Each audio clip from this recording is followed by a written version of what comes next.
Hey everyone, and welcome back to Bridging the Gap. Make sure to leave a like on this video down below and subscribe. My name is Alvin. I lead right on most issues, and I'll be representing the Republican side. My name is Luke. I lean left on most issues, and I'll be representing the Democratic side. Hey guys, so in this video, Alvin and I will be giving you guys our bipartisan takes on some recent developments in the 2025 gubernatorial election in New Jersey. Yeah, so as we can see here, it's a 2024 map, and I'm going to zoom in straight into New Jersey because that's what this video is about. We know by now that New Jersey shot vastly to the right, which makes this the most competitive race in 2025. And we're going to be looking into it now. Democrats are still favored, right? It's still a Democrat favorable state, and Democrats still won New Jersey in 2024. They're likely to do so again. They're likely to repeat that this year. And on the Democrat side, which, like I said, is the more important side, Mikey Sherrill has been sort of solidifying her lead going into the final stretch as this primary will be occurring on June 10th, which is basically in a month from now. And Mikey Sherrill has been consistently outperforming her competition, but in the last few weeks, we've seen her sort of solidify that lead. Into the final polls, Ras Baraka, Stephen Fulop have been, her biggest competition this whole way through, and now she's sort of being able to solidify. Yeah. She hasn't been able to get to a majority yet, though, so it could be still interesting.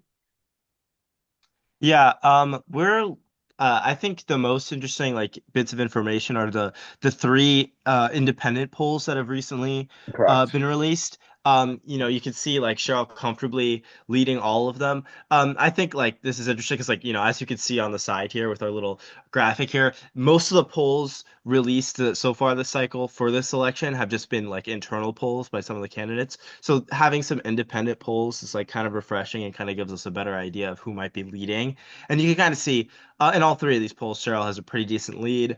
I dived into the crosstabs a bit on these. Cheryl's basically performing strong with every demographic group there is. Meanwhile, Fulop and Baraka are doing better with more progressive and younger voters. And Cheryl and Gottheimer are like doing better among older voters. I looked at non-white voters, and Baraka is leading that group, while with white voters, Cheryl's comfortably leading that group. So, um, yeah, with that kind of coalition Cheryl has built, it definitely seems like enough for her to be, I mean, as you can see, obviously leading these polls. And I think actually it might just be enough for her to win this whole governor's race. Um, because it seems like her competition might be splitting the vote. Exactly. And if you want a refresher on who these candidates are, their sort of backgrounds and everything, you can look at our last video where we covered that. This video, we're just going to be sort of delving in more to the nitty gritty.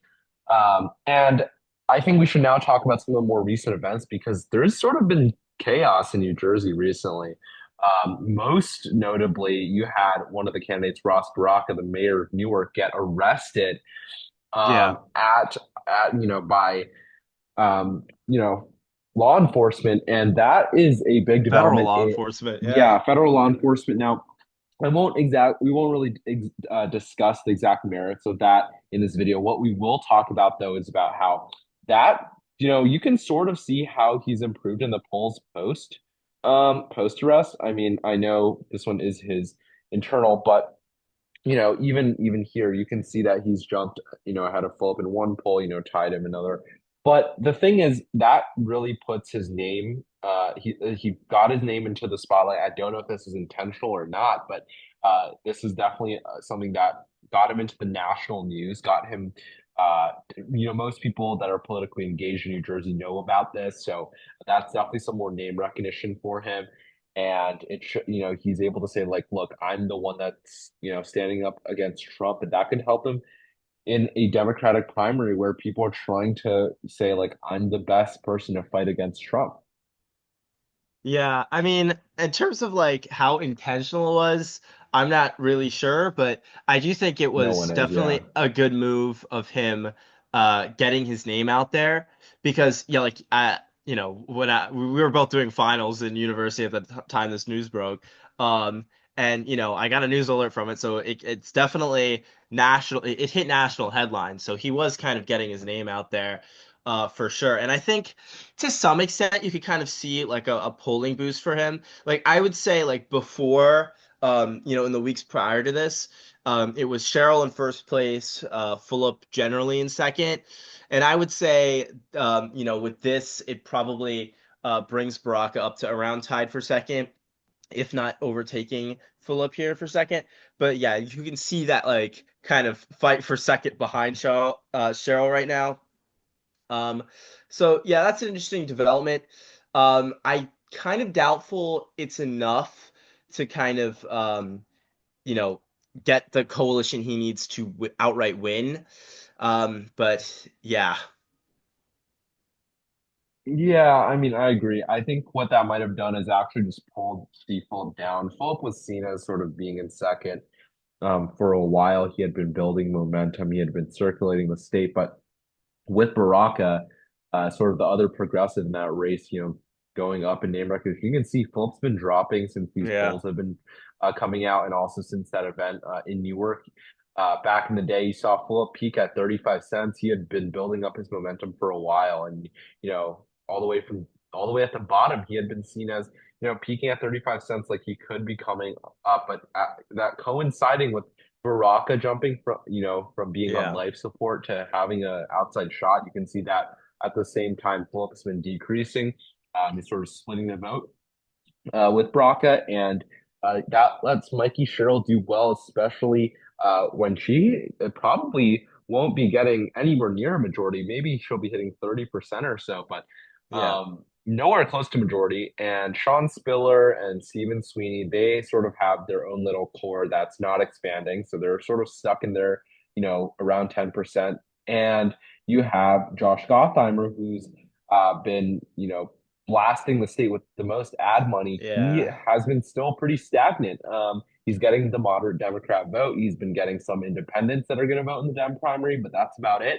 And he's sort of stuck at 10%. Now it's sort of like a three-way race at the top unless something big happens. And we thought something big happened with the arrest, but Baraka, we don't know if he can really do much. Full up, the problem is yeah. these people are they're only mayors, so they don't have much reach outside their base in their home Yeah, cities, and that's going to hurt compared to a representative and Mikey Sherrill here. Do you want to say Yeah, something actually, real quick, or if you scroll down a bit, I actually took note of like the size. Go up, oh yeah, yeah, the base size, of the yeah. relative base, like compared to the state, like what percentage of the state they've represented, like in the entirety of their like political careers. You can see like you can kind of see like how much like different candidates are like now punching above their weight. Like Philip and Baraka are in like similarly sized cities, both representing like 3% of the state, and they're definitely getting more than that in polls. So they are kind of expanding their reach. You kind of see that. Uh, on the other hand, you could see the same thing with Cheryl, but Gottheimer, I'd like to note. He's not really doing that despite like his massive amounts of ad spending. I think he's spent the most in this race as of right now. Um, like he represents a large swath of the state's like northern border. And yeah, like he's only barely meeting like just like what he represents in terms of the state. So that I think that's a sign of a not so great campaign on his end. Yeah, let's also move on now to the Democratic debate. I mean, this debate, I don't think we need to talk about too much about, Yeah.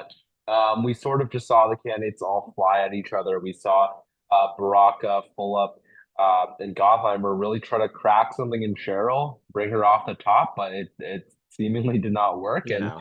that's about as much as is relevant about that debate, right? Yeah, I mean, I will say like there was a kind of like silent alliance between Philip and Baraka, the two more progressive people in the race. They kind of both went after Gottheimer and Cheryl a lot.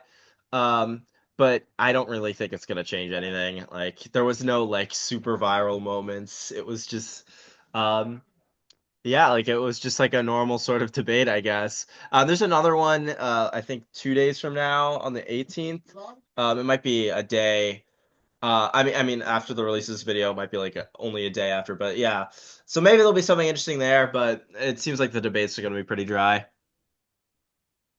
agree with the silent alliance thing. They actually did go against each other quite a few times. But yeah, I mean, they were just trying to knock off Cheryl, look, and they're not succeeding. Hmm. Very briefly can also cover the NJ Transit strike here, which, look, it doesn't seem like it would impact the governor's race just immediately. It depends how long the strike is going to last, but I guess it could potentially hurt Democrats, considering Governor Phil Murphy, who's Yeah, currently in office, is unable to resolve the strike. The longer he is unable to solve the strike, the better it's going to be for the eventual Republican nominee, who it looks yeah. like it's going to be Jack Ciattarelli, to say, look, the Democrats are incompetent and they can't figure this out, vote me in, whatever. So that might happen. It seems like, these train engineers want to get 170K, a kind of an absurd figure. So it might not get resolved for a while. What do you think about this? I mean, in terms of, like, I don't know too much about the strike. I know it definitely clogs up the state to the max, because we have hundreds of thousands of commuters to New York City every day, and that's basically going to be shut down. Those people are going to be forced to commute by car when they'd otherwise be using public transit. So I definitely think that's a massive loss.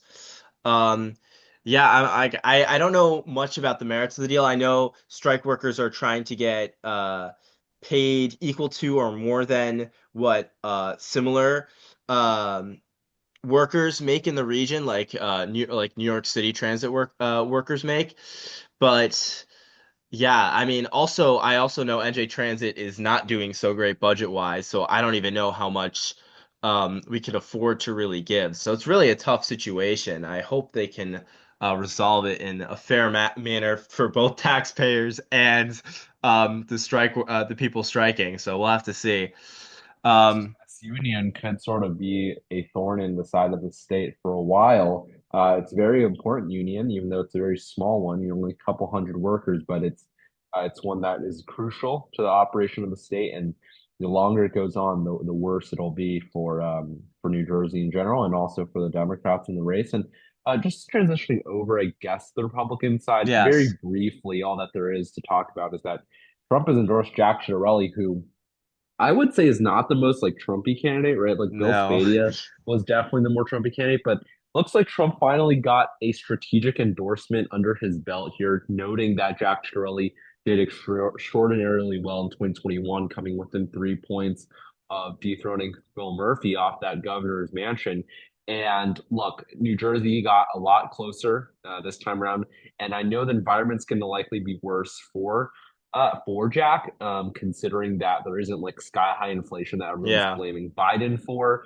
However, if Trump's approval rating can turn a corner, maybe Jack can come back. He does have an outside shot. He has worked miracles in the past. Like I said in 2021, he came way closer than anyone could have fathomed for New Jersey. And if he does that again somehow, I know that the energy will be there for the Republicans because of what happened in 2021. I know people definitely be campaigning hard, much harder here. And many Republicans have given up on Virginia, the other governor's race that's happening in 2025. So a lot more like national Republicans are more likely to spend money Yeah. here rather than in Virginia. So it could give them a shot. And you can see that President Trump's approval has been turning a corner a little bit. Last time we sort of made a video on this topic, we were saying that Trump's approval rating was getting out of control, and sort of his disapproval was going to be getting to -10 very shortly. But with sort of him striking the trade deals, the tariffs sort of cooling off, it seems that that's coinciding with him recovering back to a base of where he sort of was in earlier April, Yeah. mid-April. And we're gonna see where this trend goes, right? It could definitely just go back to worse, or it could narrow a little more, which would be favorable to the Republicans in this race. Yeah, I mean, on the topic of the governor, I mean, we can start with Trump's approval here. I Oh can't yeah. really imagine it getting much better. Like, I definitely think it kind of got better over the last month, in particular because uh, he cut back on a lot of the tariffs that he imposed that were incredibly unpopular. And the stock market has since recovered since like the artificial crash he kind of caused there. Um, but I just like, with modern presidents, I like people eventually like, and this has kind of been a consistent trend we've been seeing since like Obama. Like over time, there's going to be a decline in approval. People get dissatisfied with the government. I can't really see it getting better, especially with Trump, who does so many like unnecessarily controversial things as Polarizing things, president. yeah. Yeah, like so I can't like I mean while it is, while it is getting slightly better now, I severely doubt it ever goes back into the positives, barring like some insane event. Chances are it's just going to stay consistently negative.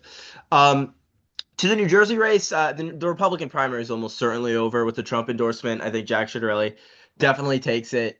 Um, it's Correct. interesting considering I actually expected I thought if Trump would endorse in this race, he'd endorse Spadilla because he explicitly refused to endorse Ciattarelli in 2021 and kind of trashed him when he campaigned here in 2024. And it did kind of seem like he was angling toward the Spadilla endorsement.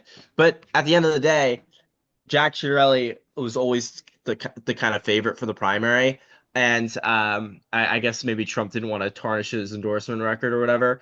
Um, it'll be interesting to see because I definitely think Democrats can use this against Ciattarelli, like to some extent, and saying like, oh, he's like a Trump endorsed, like using it to show how like because at the end of the day, New Jersey's a state Trump lost, and it could potentially be useful to use that to campaign against him. And yeah, it'll definitely be a tough environment. We've seen it already in special elections across the United States. Democrats have been overperforming. Um, so I suspect in a deeply educated state in an off-year election, Republicans are going to have a really hard time of winning.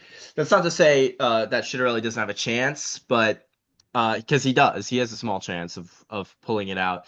But it's going to be incredibly difficult, I think, to beat a Democrat this year. Percent chance. I would agree with you. However, that's another side on bridging the gap. Let me push back a little on that, on what you said in terms of, New Jersey not liking Trump. I mean, right now in that Emerson poll, Trump's at a neutral approval rating. He's actually at 47 approve and 47 disapprove. And relative to the rest of the country, that actually means Yeah, that, right. he's actually more favored in New Jersey than across the country. I mean, technically, if you look at the other Emerson poll, he's just on par with the rest of the country. But still, that's really good for him, especially in like a blue You're state that right. he That is lost. good in New Jersey. And he's fully neutral. And during Biden's presidency, he was definitely negative in the state.